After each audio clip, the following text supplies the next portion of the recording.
Kwekwe kinwea. Chimigwachki bijaya koma. Mamwea king nangom.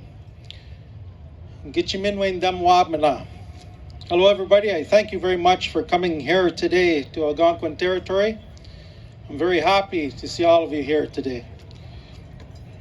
Mitiganabe Minwach Biwanak John Turner Indigenous cause Mang Dodam Antkeogma Timiagmanishnabe and Dao Mukumanising and Donji. My names are Mitiganabe and Biwanak. My English name is John Turner. I'm the Loon clan and I'm second chief of the Temagming Nishnabek. I bring you greetings and well wishes from our Okima, Chief Michael Paul, and all Timiagman Nishnabek.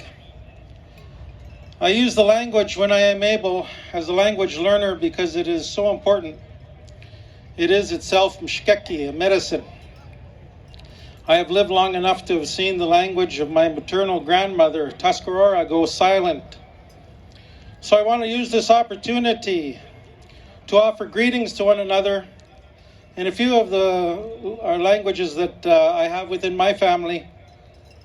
I want you all to answer back to show that our languages are not silent, just as we will not be silent. In the Tuscarora language of my grandmother, Chouan. Chouan. My mother was Eel clan of the Onondaga. We say Segole. My wife was Nipissing. Our neighbors to the south say Nin. And my people and many other nations of the Ottawa River, we say Kwekwe. I am here today to speak briefly on the experience we've had recently within our territory, Ndaki Manan, Tamagaming, regarding the Métis Nation of Ontario. Tamagaming, our homeland, named for the deep lake at the shore, is approximately 10,000 square kilometers in area, situated north of North Bay, Ontario, a homeland that has nurtured us for 7,000 years. We are at the height of land in Ontario with the two highest points in the province, Ishpadna and Jibajing, one of the most sacred places within our territory. We began to take notice of how the MNO was evolving back in 2019 when they had signed their Métis government and self-government agreement. In August of that year, they published their newsletter, The Métis Voyageur. We were shocked to see that they used a photo of our ancestors to celebrate their agreement. Surely with a membership in the tens of thousands, they could find an old photo of their own ancestors. The photo is of my great-grandparents, great-great-grandparents, and their families, taken about 1895. Indeed, Temagami First Nation Chief Shelley Moore, Frappier, and Second Chief Jesse Paul are descendants also. There's no need for real descendants and family members to lift their family photos from the internet, Hudson Bay Company archives or whatever. Real family has tangible items, like my great-great-grandparents' copy of the Bible here from 1885. That's their Bible. It has listed the birth dates of the family members that are in this photo from the 1840s to 1870s. We have real family photos, their photos, and documents from over 100 years ago. All the people in this photo are not Métis. They're Timiagman Nishnabeg. The Canadian government is, of course, at the root of many of these identity issues today. In 1907, our people signed a petition requesting Canada come to the table, as unlike our neighbors, we were without treaty, still are without treaty. The Indian agents scratched off the names of half of our people who had signed that petition. They assumed it was them who determined who is a member of their Temagami Indian band and who was not. We knew better. 69 years later, our people, who at the time were organized into the Temagami Indian Band and the Temagami Métis and Non-Status Indian Association, determined together to rekindle the council fire of the Timiagam Anishinaabe. And we went to court together as one, status and non-status people, arguing Timiagam Dakimanan is our homeland. Supreme Court of Canada accepted that Dakimanan is our traditional homeland, and all of our people were acknowledged as a nation that determines who our own people are, not Canada. In 2020, one of our elders who lives out on his traditional territory informed us of a cabin erected within the territory on Sagigansing.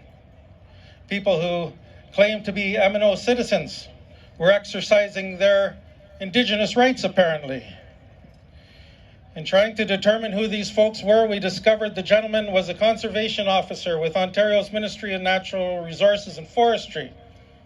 But not only that, he was also a councilman with Métis Nation of Ontario Community Council. Forgive us if it looks to us like the governments of Canada and Ontario are in cahoots with the MNO.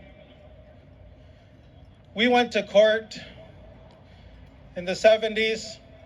It was a humiliating exercise to prove to newcomers that we were here, we were people from the land, that that was our territory.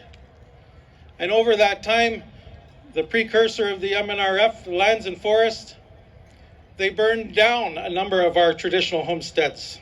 They flooded out some of our families. And we had to fight tooth and nail in court, not just against their lawyers, but even the judge. He mocked our chief at the time because they said his mother was white. But today, with the MNO, when they want to pursue, it seems like they go into the MNR office and say, I'm Indigenous, I'd like to build a cabin. Here you go, right ahead. Go do that.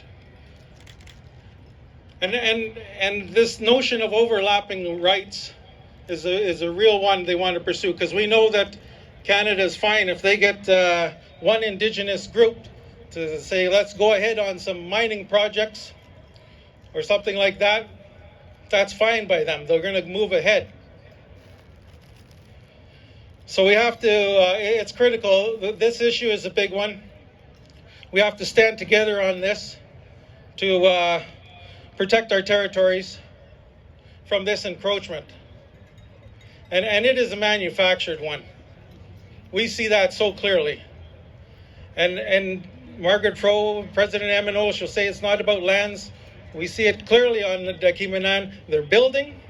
Same with Matachuan. They're asking us to consult with the MNO. It's not right. And if Margaret Fro is telling the truth, she should go to the MNR office and say, oh, we want you to retract that authorization you gave these fellas. But that hasn't happened. So we're going to have to defend this. And Canada's in on this, and it's a disgrace. It's a disgrace. I'm very disappointed in the government, some of who I've supported in the past. You know, a lot of these lands are treaty lands. They claim they're negotiating with us nation to nation, to be respectful in this time of reconciliation. It's disrespectful what they're doing with this bill, this legislation that we're protesting against here. If you have a treaty with an international treaty with Sweden or something, you're not going to go ahead and say, well, I'm going to make a treaty with someone else on the same land unilaterally. You have no right to do that. That's disrespectful to us, especially for those that have treaties.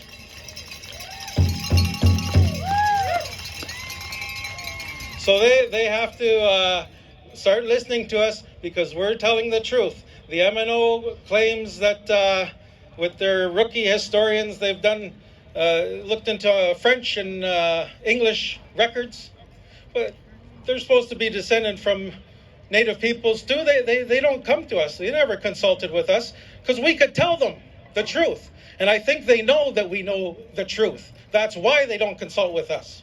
We know where families were on our territory for over 200 years.